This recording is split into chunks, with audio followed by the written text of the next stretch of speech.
La recomposition de la gauche française est en marche. Actuellement, plusieurs forces de gauche se bataillent de manière âpre pour pouvoir être en position de prendre le pouvoir à la prochaine élection présidentielle. D'un côté, du casse-noix, la branche LFI, une gauche radicale emmenée par Jean-Luc Mélenchon qui est en ordre de marche depuis maintenant plusieurs années.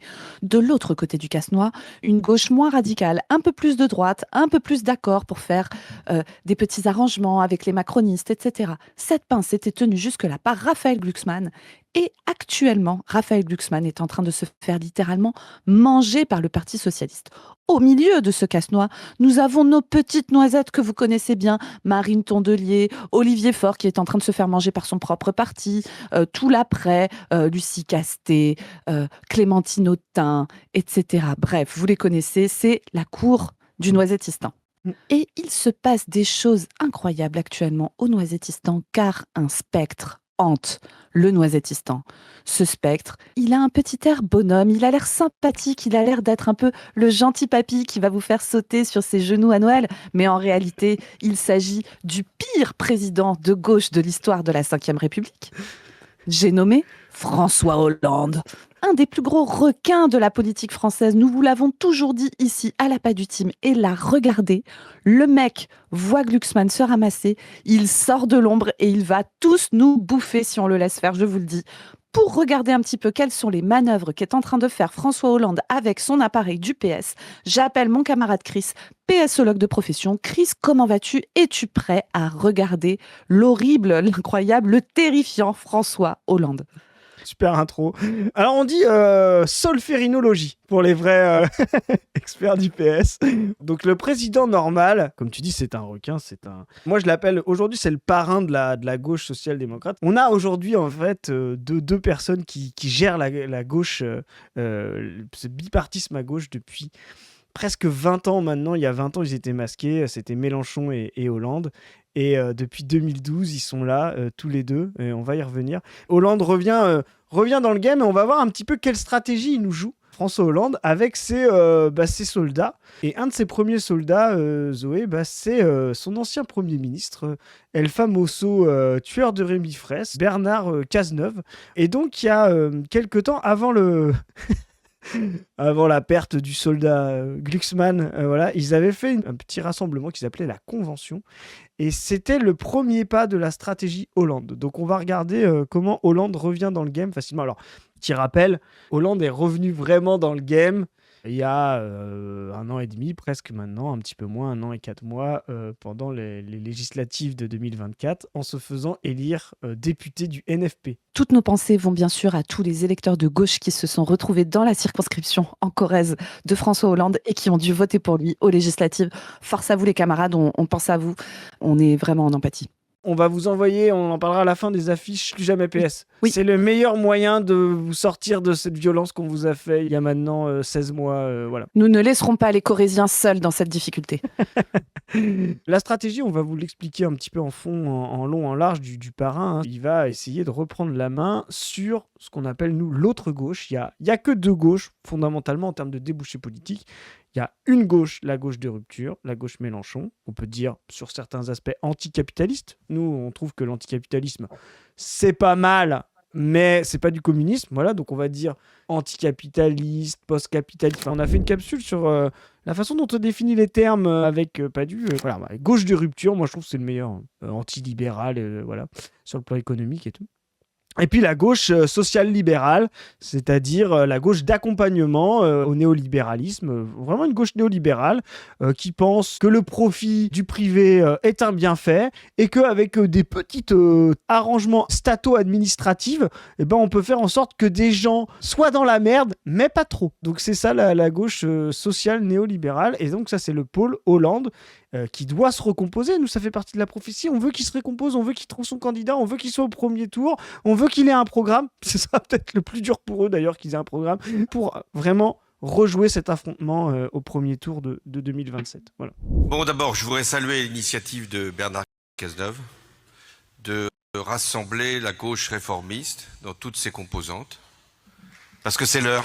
Déjà Cazeneuve, quoi, il envoie le fidèle, quoi, l'ancien ministre de l'Intérieur, l'ancien Premier ministre, Cazeneuve. La gauche réformiste. C'est ça qui est intéressant, ils revendiquent ce mot de réformiste. Historiquement, réformiste, ça restait des gens assez presque marxistes, tu vois, Bernstein et tout. Eux, c'est de la gauche réformatrice à la rigueur. Mais c'est marrant qu'ils récupèrent ce terme-là. C'est malin par rapport à l'électorat qu'ils veulent choper en haut à droite. Tu sais, des gens qui se disent de gauche et qui se disent il nous faut quand même des réformes. La France pourra pas continuer comme ça, sans réforme des retraites, sans réforme du statut des cheminots. Enfin, je veux dire, les gens, ils travaillent pas comme il y a un siècle avec du charbon, donc pourquoi ils auraient ces privilèges? Voilà. Vraiment, vous entendez ça, la machine à café, vous savez que gauche réformiste pour eux, ça leur fait du bien, quoi. Sachant qu'ils avaient déjà bien commencé sous Hollande. Alors, je vous rappelle qu'ils ont fait une réforme des retraites. Vous savez, là, ils sont en train de jouer une petite Zumba en racontant qu'ils ont vachement gagné face à la réforme des retraites macronistes parce qu'ils ont réussi à obtenir l'incroyable décalage de 3 mois de l'application de la réforme. Hein. C'est incroyable. Mais eux, déjà, à l'époque, ils avaient fait une réforme des retraites, la réforme Touraine, hein, où ils avaient augmenté le nombre d'annuités pour pouvoir partir à la retraite. Ils avaient aussi fait El Famoso loi El Khomri, aussi appelée loi travail, qui était une loi d'attaque frontale et brutale contre le code du travail, tout un tas de protections pour les salariés, etc. Et il y avait eu un mouvement social assez important contre cette loi travail, mouvement social pendant lequel ils ont vraiment commencé une tradition qui se perpétue depuis, ça fait plus de 10 ans maintenant, de réprimer extrêmement brutalement les manifestations avec, vous savez, les techniques de nasser les manifestants, c'est-à-dire de les bloquer sur une place et de les empêcher de sortir et de les canarder comme des merdes. Enfin, en tout cas, utiliser vraiment des méthodes de maintien de l'ordre avec 8 milliards de guillemets autour qui consistent à réprimer brutalement, extrêmement violemment les manifestations dans le but de foutre la trouille aux gens et qu'ils ne reviennent pas.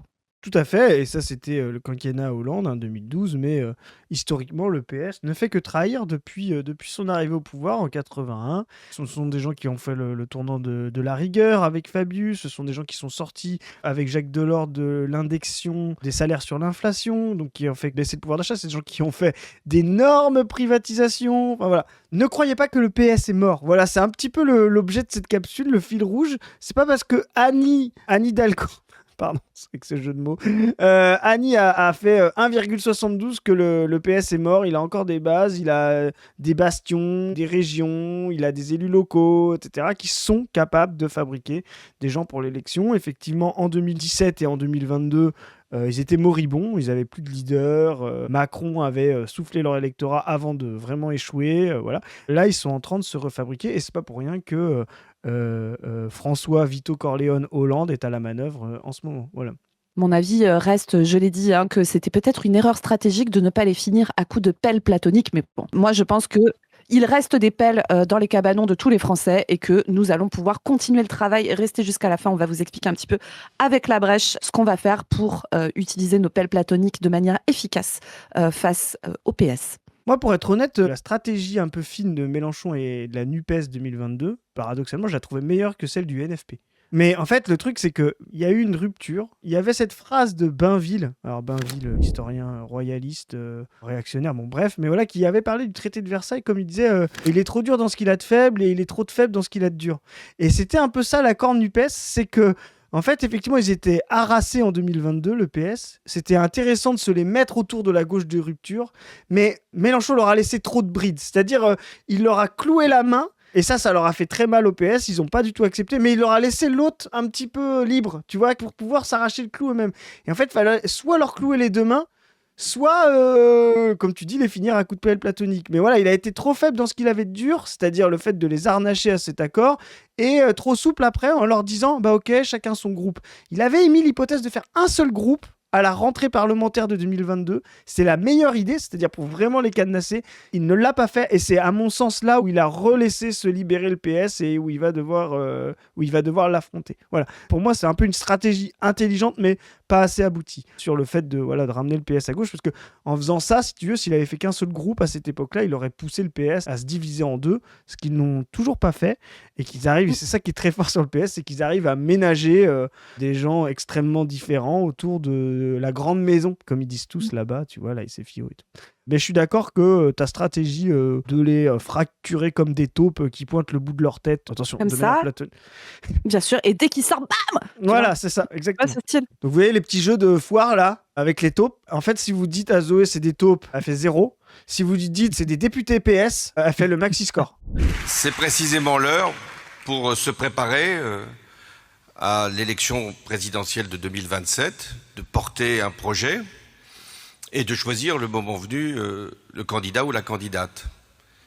Et pour ça, il faut qu'il y ait une force. Il n'y a pas de victoire possible dans une démocratie sans qu'il y ait une force, une dynamique qui s'enclenche et qui permette de... Voilà, la force, la dynamique, long, on a du mal à la sentir quand même. C'est long, hein. Je suis désolée. Alors, c'est vraiment, moi, comme j'écoute tout en x2, c'est encore pire, là. Mais vraiment, c'est dur, hein. C'est dur, François. Hein. Ça démarre. Là, on est sur du diesel. Hein. C'est François Hollande. Voilà, la force, la dynamique, là, c'est diesel. Hein. Espoir. On ne vaincra pas l'extrême droite simplement par le refus ou par la peur. Ah. On vaincra... François Hollande, écoute, là, pas du type. Là, oui, on est d'accord, François. Là, il a compris, François. Effectivement. On ne bat pas le fascisme en ayant peur de lui et en s'alignant sur son agenda. Ça, je suis d'accord. Après, est-ce qu'on le bat en s'alignant sur l'agenda libéral? Je suis pas sûr non plus. Après, on parle du gars qui a fait, sous son quinquennat, passer la loi sur la déchéance de nationalité. On parle de ce mec, hein. On est d'accord. Oui, mais tant que c'est les idées de l'extrême droite, mais qui sont pas des gens de l'extrême droite, c'est pas l'extrême droite. Tu vois? Ah, Voilà. d'accord. D'accord. C'est Ok. la technique un petit peu Oui, comme ça. On ne fait pas Oui, assez c'est de ça trucs. que j'avais. Tu dis, ouais, mais c'est un peu d'extrême droite cette loi immigration de Macron. Bah non, parce que regarde, c'est Macron. Il est pas dans l'extrême droite quand on regarde l'échiquier politique. Mais ça, c'est marrant parce que pour être plus sérieux, c'est vraiment un truc que les mecs te disent presque, voilà. Il faut que les gens qui ne soient pas apparentés d'extrême droite appliquent des lois d'extrême droite pour éviter que les gens apparentés d'extrême droite arrivent au pouvoir. Et en fait, tu te dis, mais en fait, ça change quoi? Bah, ça change que c'est des gens qui sont pas d'extrême droite qui font des lois d'extrême droite. Et c'est ça, ça change tout, tu vois. Et en fait, tu ne te reconnais plus, quoi. Et ça, c'est ce que fait petit à petit, depuis 20 ans, le centre, c'est-à-dire aller vers l'extrême droite. Et ça, ce qu'on avait fait dans notre capsule sur Mauduit et Saké. Plus vous mettrez la barrière loin, en étant du centre ou du centre-gauche, etc., dans la dégueulasserie, plus ils reprendront le bâton aussi loin que ça et ils iront encore plus loin. Ouais, c'est pas ah bah regardez, on a fait les pires lois d'extrême droite, comme ça vous pouvez pas faire pire. Si, ils feront toujours pire. Et plus vous repoussez le curseur, plus l'extrême droite, quand elle arrivera au pouvoir, fera pire. C'est vraiment une loi accélérationniste que de penser comme ça. l'extrême droite par l'envie qu'on donnera les uns les autres de faire avancer le pays, l'Europe, changer le monde. C'est ça la politique. C'est pas simplement d'éviter le chaos.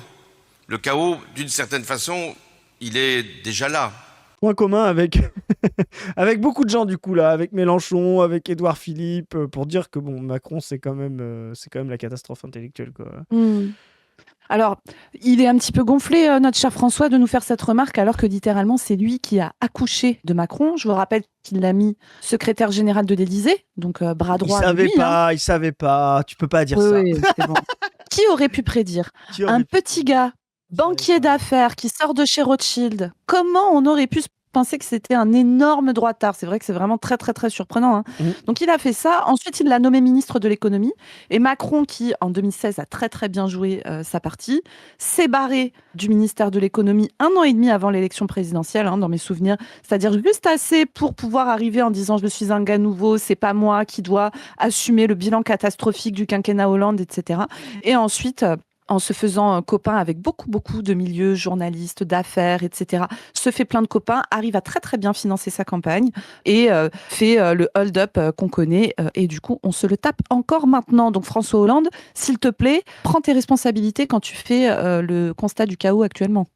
Bah, c'est clair. Mais tu sais, c'est vraiment la phrase d'Einstein, quoi. T'essayes de demander la solution à des gens qui ont créé le problème. Est-ce que la démocratie est vulnérable? Oui, et je crois qu'il y a deux réalités qui se sont imposées à nous ces dernières années. C'est que la paix n'est plus acquise et que la démocratie, elle est vulnérable.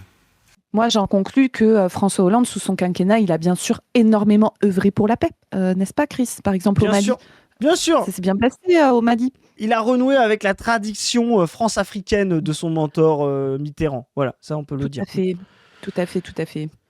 Mais c'est pour la paix. Nous, quand on met des militaires là-bas, c'est pas pour la guerre. En fait, quand il y a des militaires français en Afrique, c'est pour la paix. Quand il y a des militaires pas français, genre russe, en Afrique, c'est pour la guerre. Tu vois, c'est... Ah oui, c'est méchant. Voilà, donc il faut créer une force, une dynamique. Alors, on va le voir. Cette force, cette dynamique, elle est là. Enfin, depuis, elle a un petit peu pris cher. Non mais attends. Regardez la méthode Hollande. Regardez ce qu'il a fait. Raphaël Glucksmann, on savait déjà qu'en termes de tambouille et tout, le mec est nul, mais vraiment nul. Et ça, c'est le fait qu'il manque d'un appareil de parti. Je vous rappelle quand même que pour les négociations des places aux législatives pour le NFP, le gars avait envoyé en égo face à Manuel Bompard et Paul Vallier, Aurore Lalucq toute seule. Je suis désolée, je ne sais pas si vous voyez un petit peu, si vous vous représentez un peu. Même Tsipras, il s'est dit, moi, quand j'ai négocié tout seul contre 15 personnes de l'Eurogroupe, je me sentais mieux accueilli. Bref, donc il est pas trop au fait de comment on gère avec des gens qui, en face, savent faire ces choses-là. Et là, le gars se fait appeler par François Hollande. Il me dit, ouais, on va faire un truc super de réunion de la gauche réformiste. Écoute, Raphaël, on t'a mis une place au premier rang, car on t'estime beaucoup. Entre Bernard Cazeneuve et François Hollande, regardez-les là, ils font exprès de le foutre. Ça, c'est ce qu'on appelle se faire prendre en tenaille, les amis. C'est comme ça que ça s'appelle. C'est même pas le casse-noix, là, c'est la presse hydraulique. La photo est magnifique. Cette photo est prise quelques jours avant l'écrasage en règle et en public de Glucksmann à LCI. Et là, Hollande, il sait déjà ce qui va se passer. Bah oui. Et d'ailleurs, Chris, regarde sur la photo, parce qu'il y a Hollande, Raffi tout seul, là, perdu au milieu des deux, et Cazeneuve. Et on voit Aguillon, le prix Nobel de l'économie de cette année. C'est ça, conseiller de Macron sur l'économie, l'homme qui a théorisé le fait que redonner beaucoup d'argent aux entreprises, ça allait tellement ruisseler sur les gens. Ouais, toute la politique de Macron est orientée autour de ça. La politique des investissements, donc il faut surtout faire des mécanismes pour pas que les entreprises payent trop d'impôts. Témoignez en commentaire si ça a ruisselé sur vous. Si vous avez réussi à vous acheter une deuxième ou une troisième maison de vacances ou un yacht ou ce genre de choses. Autour de chez moi, ça ruisselle pas de ouf. Mais bon, c'est peut-être parce qu'on n'est pas dans le bon sens de la pente, je pense. Enfin, je sais pas, doit y avoir un truc qui explique. Ouais, il y a peut-être un délai, tu vois, vu que tu habites quand même dans la ruralité, tu as une mauvaise connexion, peut-être c'est ça, tu vois. Oui. Soyons patients, ça va ruisseler, ça va finir par arriver. Là, on est en train de rejouer, ce qui est intéressant, c'est que là, on est en train de nous rejouer Macron 2017, quoi. C'est les mêmes personnes, les mêmes politiques. En fait, ce qui est drôle, j'ai eu cette intuition-là, tu sais, Zoé, comment je suis. Je me suis dit, en fait, Hollande, tu sais ce qu'il est en train de faire ? Il est en train de faire la campagne qu'il n'a pas fait en 2017 parce qu'il n'a pas voulu y aller après son premier quinquennat. Il s'est mis en hibernation pendant 5 ans et là, il est dans sa tête, il est en 2016 et il va faire la campagne de 2017, quoi. Il sort les mêmes gars, la même logique réformiste, le même Philippe Aghion, etc. Et il est en train de fabriquer ça, quoi. Il est vraiment dans ce multiverse en se disant bah ouais, non, on est en 2015, là, tranquille, on est en novembre 2015, je me prépare. C'est vraiment incroyable, quoi. Alors ensuite, le patron, le parrain du PS, alors Clémence Espoir, un fan de Clémence Guettet, suivez-le, il donne des informations intéressantes, voilà. Donc il nous dit un truc rigolo, le vrai patron du PS a parlé, ce qui est vrai, c'est même pire que ça.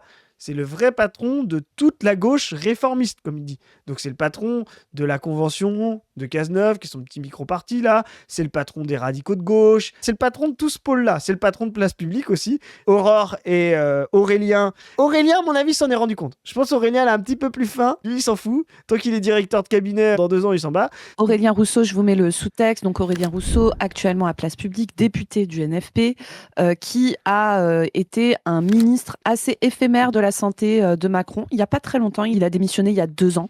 Il est resté quelques mois et avant, il était directeur de l'ARS Île-de-France, extrêmement gros poste. Donc voilà, un haut fonctionnaire qui a toujours travaillé un peu dans les instances de santé. Alors autant vous dire, je ne vais pas vous faire la totalité, mais qu'il n'est pas sur la même ligne que moi en termes de politique de santé. Donc que nous dit le vrai patron du PS ? Parce qu'en fait, on vous rappelle que le patron fantoche du PS, là, celui qui se prend pour le parrain, mais en fait qui n'est qu'un objet de la main noire, comme on dit, la main noire Hollande, eh bien en fait c'est Olivier Faure. Pensez à ce pauvre Olivier Faure, valet de la noisette de son état, qui est en train de se débattre avec le parrain qui le regarde d'en haut et qui s'apprête à le manger. Le Parti socialiste a pris toute sa place depuis plusieurs mois. Je soutiens de ce point de vue-là la direction du Parti socialiste. Il faut qu'elle s'associe à Raphaël Glucksmann, à Bernard Cazeneuve et à d'autres, les radicaux, pour constituer cette Pardon, mais force. François, la direction du Parti socialiste, là, en l'état, elle était représentée par Olivier Faure, qui se dirige vers l'organisation d'une primaire. Tu sais, là, il est à 2 doigts de dire de qui Olivier Faure, je connais pas, mais c'est le patron du Parti Socialiste, Monsieur Hollande. D'abord, faire que cette force-là désigne son candidat. Ouais. Cette force-là doit désigner son candidat. Selon le candidat qui sera désigné, il ira ou il ira pas à la primaire. Il décidera. Dira, ouais. Ça dépend ce que j'ai dans l'agenda. Vous comprenez pourquoi on les appelle des noisettes, les autres. Il y a tout un pôle post-macroniste, Cazeneuve, Hollande, les radicaux de gauche, etc., qui sont en train de se fabriquer un candidat. Au départ, c'était Glucksmann, mais il est mort. Il y en aura un autre, nous on sait qui c'est, mais on va pas le répéter à chaque fois, on va vous laisser trouver tout seul. Et puis, il y a le pôle de gauche de rupture. Comment vous croyez qu'il y a un débouché politique entre ces deux-là?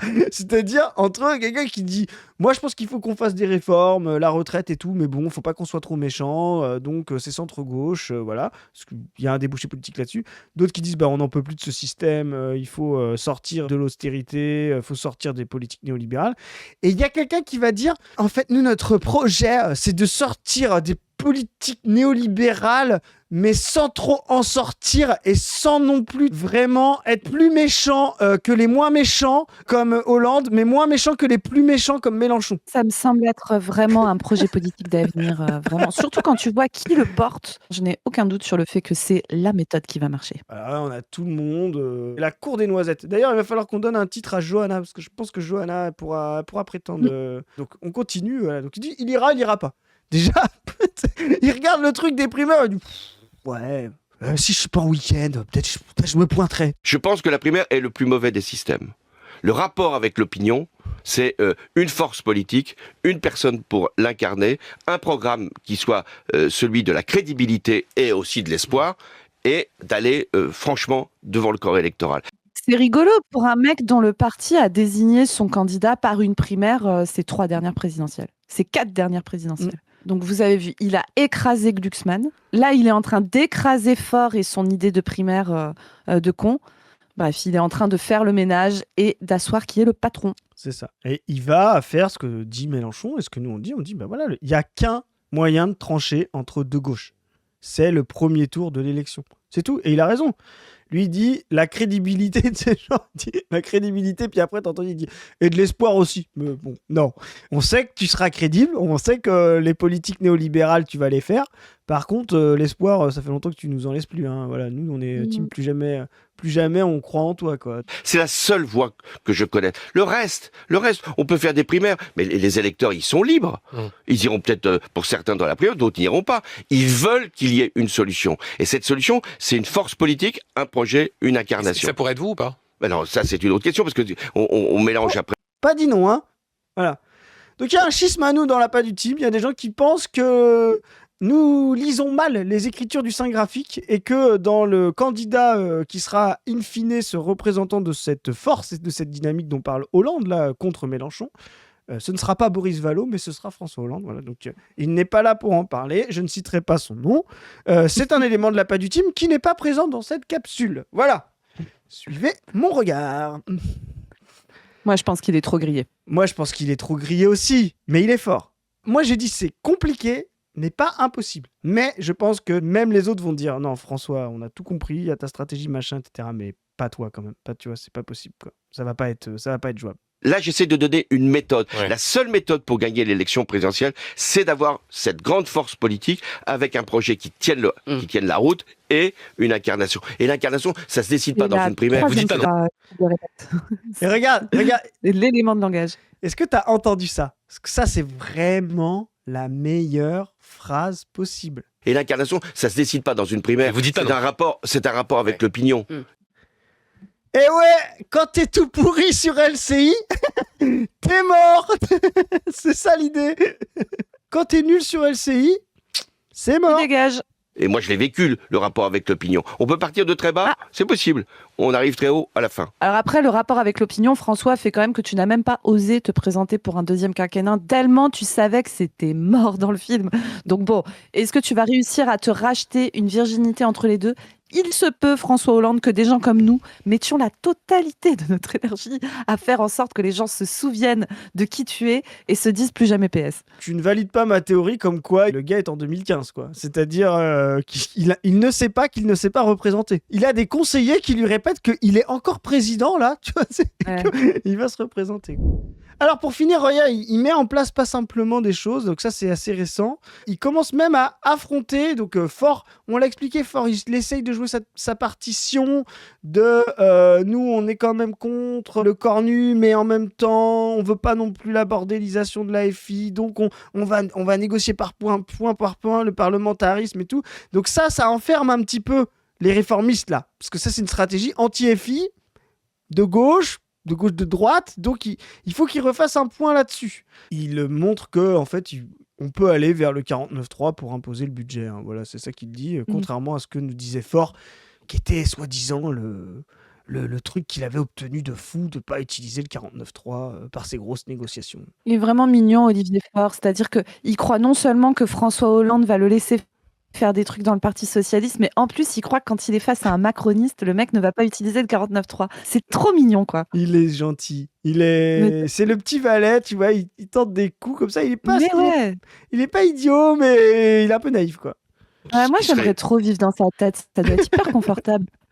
Ah bah, il y a de la place, déjà. Mais... Ouais.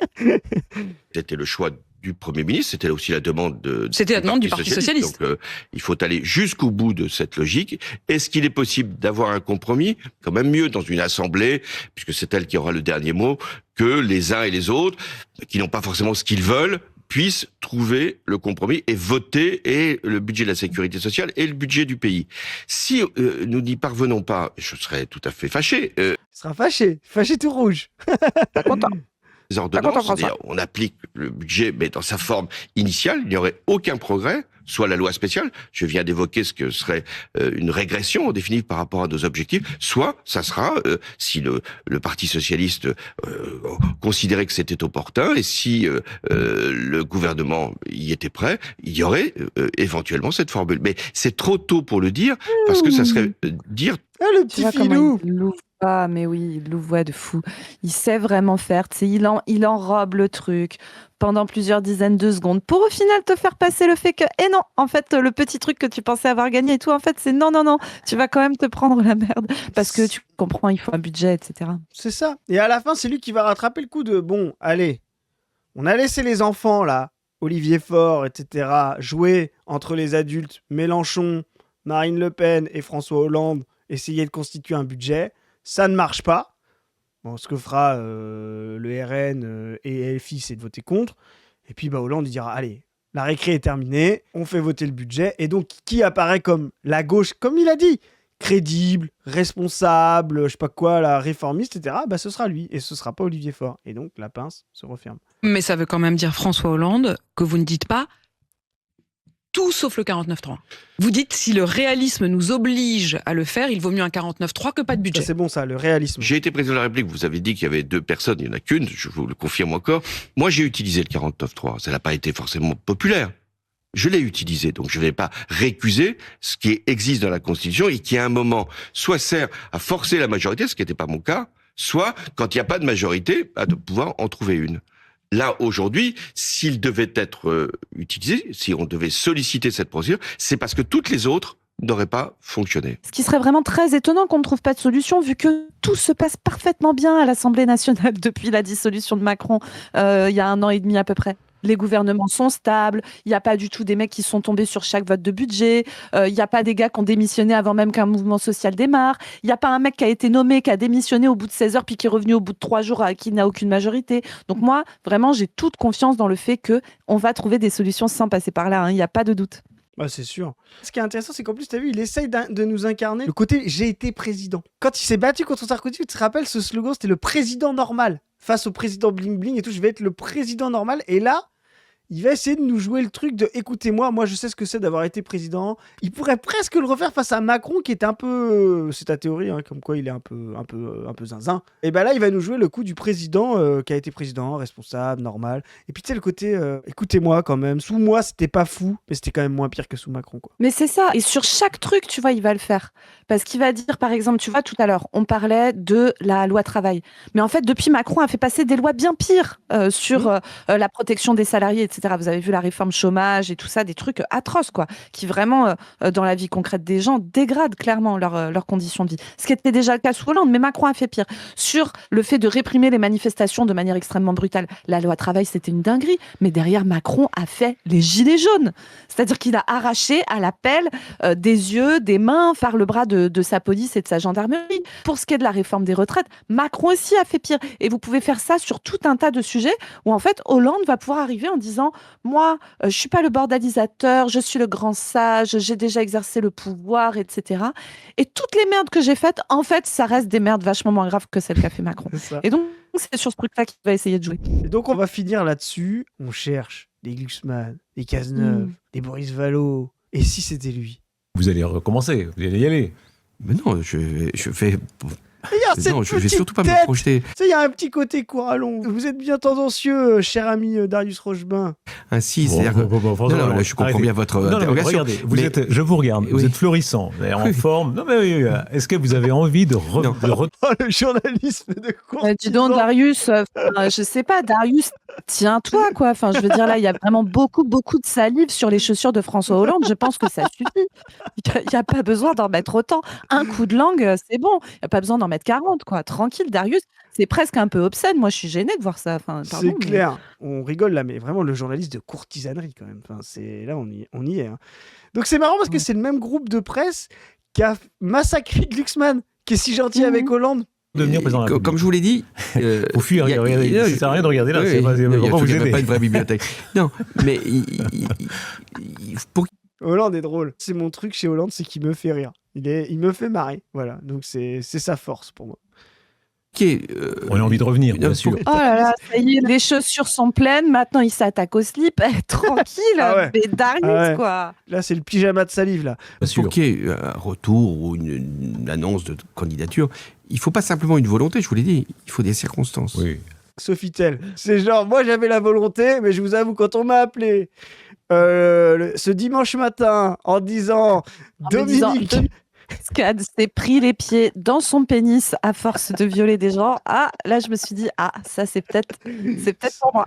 Ça, c'est ce qu'on appelle une circonstance. Non, mais c'est chouette qu'aux États-Unis, ça soit moins normal de violer des gens qu'en France. Tu vois. Oui. C'est quand même un peu normal là-bas, mais pas autant que chez nous. Chez nous, c'est vraiment, ça va. Enfin, je veux dire, c'est bon, quoi. C'est un homme de pouvoir. Tu te rappelles, il y a des gens même qui avaient même jusqu'à dire, troussage de domestique. Vous avez vu sa photo, physiquement, comment elle est? Elle devrait presque s'estimer heureuse et tout. Non, mais vraiment... La chance, hein. Et là, t'es là, waouh. Pour les gens qui sont... Je sais que vous êtes... des gens nous regardent, là, des 18-24 ans. Vous n'avez pas connu ça. C'était en 2011, donc ça fait presque 15 ans maintenant. Mais c'était une dinguerie, les trucs qu'on entendait. Hein. Sachez qu'il se peut que des listes aient été faites et que quand nous serons au pouvoir, les gens qui ont dit ces trucs-là vont avoir un certain nombre de travaux à faire pour la collectivité, bien sûr, dans le but que nous vivions tous heureux, à effectuer pour pouvoir contrebalancer leurs paroles. Je balance pas les âges, je renseigne. Mais Zoé avait pile poil 20 ans à ce moment-là. Autant vous dire que si maintenant elle est si vénère, ça a dû jouer un petit peu. J'ai croisé beaucoup de ces hommes dans ma vie. Ça n'a pas été très agréable. Et bon, tu vois, parfois on parle du bilan du communisme au XXe siècle, qui serait terrible, 100 millions de morts, etc. Bon, des chiffres, on l'a déjà dit, mais qui peuvent se discuter beaucoup. À relativiser. Moi, je me demande si le bilan du communisme au XXIe siècle n'était pas 400 millions de paires de testicules arrachés à des vieux mecs blancs de pouvoir. Quand ils font de la merde avec, est-ce que ça serait pas ça, le glorieux bilan du communisme? Bien sûr. C'est ma question. Tels qui vont à un moment faire que votre volonté puisse devenir un acte. La chance peut revenir? La chance, il faut la saisir quand elle ça, passe. C'est vraiment Sofitel. Si elle est là. Mais elle ne peut pas être là. Et Darius qui est là en mode trop bien, il va revenir. Mais tu lui dis pas qu'il a fini à 10% de popularité, qu'il a fait n'importe quoi, qu'il est détesté à gauche. Non, l'autre il est content. Non, mais regarde, peux pas dire ça à Darius. Regarde, les papillons dans son ventre, on les voit visuellement, quoi. Tellement ouais. le mec est amoureux, c'est fou. La vie n'est pas qu'une affaire de chance. La vie est aussi une affaire de conviction. Moi, je ne suis pas dans une démarche personnelle. Non. Et ben voilà, c'est notre PS hollandien qui revient. Bon, les gars, sur ça, on a des trucs à vous dire parce que, comme vous le savez, avec notre asso, La Brèche, on a plein de trucs. On a la revue, on a les chaînes YouTube, etc. Mais on a aussi la chaîne On ne veut plus et des groupes militants qui se sont structurés. On avait lancé ça pendant le mouvement du 10 septembre, mais ces groupes perdurent et on va mobiliser tout un tas de camarades à nous qui sont des gens très cool et très bien organisés pour des campagnes ponctuelles, etc. Et là, on a lancé depuis déjà quelques semaines une campagne Plus jamais PS avec On ne veut plus. On fournit actuellement des affiches, etc. Affiches incroyables qui ont été faites par le meilleur graphiste de France, c'est-à-dire le graphiste de La Brèche, évidemment, celui qui fait les miniatures, celui Moi, qui je a pense fait du monde, le hein, mais site en- bon. Ouais, Oui, bon, c'est bon. ça, d'Europe de l'Ouest, du moins, d'Europe de l'Ouest. Donc là, il commence à y avoir des camarades à nous qui collent dans les différentes villes où On ne veut plus est présent. Vous pouvez nous rejoindre sur le Telegram On ne veut plus, qui est accessible sur le site onneveutplus.fr, si vous souhaitez en faire partie. Comme pour le mouvement de septembre, il faut constituer un groupe d'une 15aine de personnes, élire un binôme paritaire, nous contacter, et puis ensuite, nous, gratuitement, on vous fournit du matériel pour coller, pour tracter, etc. Là, c'est vraiment une campagne qu'on va étaler sur plusieurs mois. On a prévu de faire d'autres trucs. On va vraiment travailler, notamment sur la chaîne YouTube, à faire le bilan du PS, savoir pourquoi plus jamais PS, pourquoi ces gens ne sont pas nos alliés, pourquoi ces gens ne sont pas de notre camp, et pourquoi il va falloir les finir avec la fameuse pelle dont nous vous parlons extrêmement régulièrement et qui est maintenant bien aiguisée. On prévoit notamment un événement IRL qui se fera sur Paris au mois de février. Pour l'instant, on vous garde un petit peu la surprise, mais pour vous le dire rapidement, on va inviter des gens assez incroyables pour faire le bilan du Plus jamais PS. Ça va être trop bien. On vous en dira plus dans les prochaines semaines. Bref, la campagne Plus jamais PS bat son plein.